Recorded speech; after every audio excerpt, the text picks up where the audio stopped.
जय हिंद दोस्तों, आरसी सागर study foundation में आपका स्वागत है। आज हम भारतीय राज्य व्यवस्था एवं शासन के अंतर्गत RO lower PCS, PCS pre, IAS pre आदि विभिन्न परीक्षाओं में पूछे गए महत्वपूर्ण प्रश्नों पर रिवीजन करेंगे। तो चलते हैं। पहला क्वेश्चन 1, ब्रिटिश भारत में सांप्रदायिक प्रतिनिधित्व की व्यवस्था निम्नलिखित में से किस अधिनियम द्वारा की गई थी?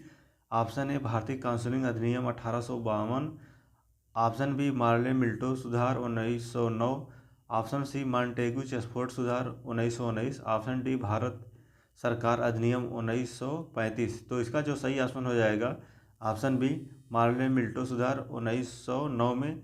तो इसकी व्याख्या इस प्रकार है। 1909 में इंडियन काउंसिलिंग एक्ट या मार्ले मिल्टो सुधार कहते हैं। इसलिए कहा जाता है कि मार्ले मिल्टो सुधार इसलिए कहा जाता है क्योंकि जब यह एक्ट पारित हुआ था तब भारत के वायसराय लॉर्ड मिल्टो तथा भारत के सचिव लॉर्ड मॉर्ले थे। मुसलमानों के लिए अलग निर्वाचन क्षेत्र, पृथक मताधिकार की व्यवस्था की गई। इस प्रकार सांप्रदायिक प्रतिनिधित्व प्रणाली की सुधार हुई। इसी कारण से लॉर्ड मिल्टो और सांप्रदायिक प्रतिनिधित्व का जनक कहा जाता है। अगला क्वेश्चन 2, निम्नलिखित में से किस अधिनियम ने केंद्र में द्वैध शासन प्रणाली को स्थापित किया? ऑप्शन ए भारत शासन अधिनियम 1935, ऑप्शन बी भारत शासन अधिनियम 1919, ऑप्शन सी भारत परिषद अधिनियम 1909, ऑप्शन डी भारत परिषद अधिनियम 1852। तो इसका जो सही ऑप्शन हो जाएगा ऑप्शन ए भारत शासन अधिनियम 1935। यह यूपीपीसीएस 2014 में क्वेश्चन पूछा गया था। इसकी व्याख्या इस प्रकार है। 1935 का भारतीय गवर्नमेंट ऑफ इंडिया एक्ट प्रांतीय स्वतंत्रता 1935 अधिनियम की महत्वपूर्ण विशेषता थी। इससे प्रांतों में द्वैध शासन समाप्त कर उत्तरदायी सरकार बनाना था। केंद्र में द्वैध शासन की स्थापना हुई। संघीय विषय 2 भागों में संरक्षित एवं हस्ताक्षरित में बांट दिया गया। अगला क्वेश्चन 3, भारतीय संविधान सभा का गठन किया गया था।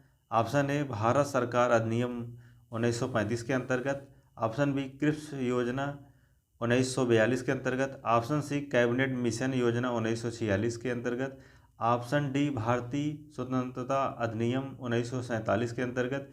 तो इसका जो सही ऑप्शन हो जाएगा ऑप्शन सी कैबिनेट मिशन योजना 1946 के अंतर्गत। यह लोअर पीसीएस सबऑर्डिनेट प्री 2009 में क्वेश्चन पूछा गया था। इसकी व्याख्या इस प्रकार है।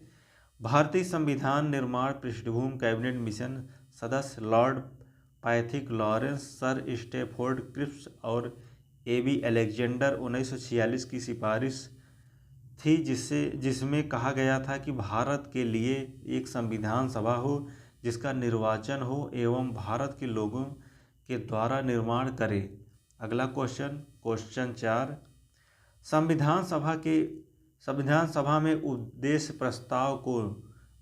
प्रस्ताव निम्न में से किस एक के द्वारा प्रस्तुत किया गया था? Option A doctor Bhimrao Ambedkar, option B Pandit Jawaharlal Nehru, option C doctor Rajendra Prasad, option D doctor CD. Deshmukh. तो इसका जो सही ऑप्शन हो जाएगा ऑप्शन बी पंडित जवाहरलाल नेहरू। यह यूपी पीसीएस मेंस 2017 में यह क्वेश्चन पूछा गया था। इसकी व्याख्या इस प्रकार है। संविधान निर्माण की दिशा में पहला कदम था जवाहरलाल नेहरू द्वारा प्रस्तुत उद्देश्य प्रस्ताव। यह प्रस्ताव 13 दिसंबर 1946 को प्रस्तुत किया गया था। 13 दिसंबर से 19 दिसंबर 1946 तक संविधान सभा ने उद्देश्य प्रस्ताव को कुल 8 विचार विमर्श किया। 22 जनवरी 1947 को संविधान सभा में सदस्य खड़े होकर सर्वसम्मति से प्रस्ताव पास कर दिया। अगला क्वेश्चन 5, किसने कहा था संविधान सभा कांग्रेस थी और कांग्रेस भारत था? Option A Austin, option B CR Attlee, option C Winston Churchill, option D Lord Mountbatten. तो इसका जो सही ऑप्शन हो जाएगा ऑप्शन ए ऑस्टिन। यह यूपी UDA LDA प्री परीक्षा 2013 में क्वेश्चन पूछा गया था। इसकी व्याख्या इस प्रकार है। संविधान सभा कांग्रेस थी और कांग्रेस भारत था। यह वक्तव्य पद्म श्री पुरस्कार प्राप्त इतिहासकार ग्रेनविले ऑस्टिन का था। यह वक्तव्य उनकी पुस्तक द इंडियन कॉन्स्टिट्यूशन में वर्णित है। जय हिंद। आज इतना ही।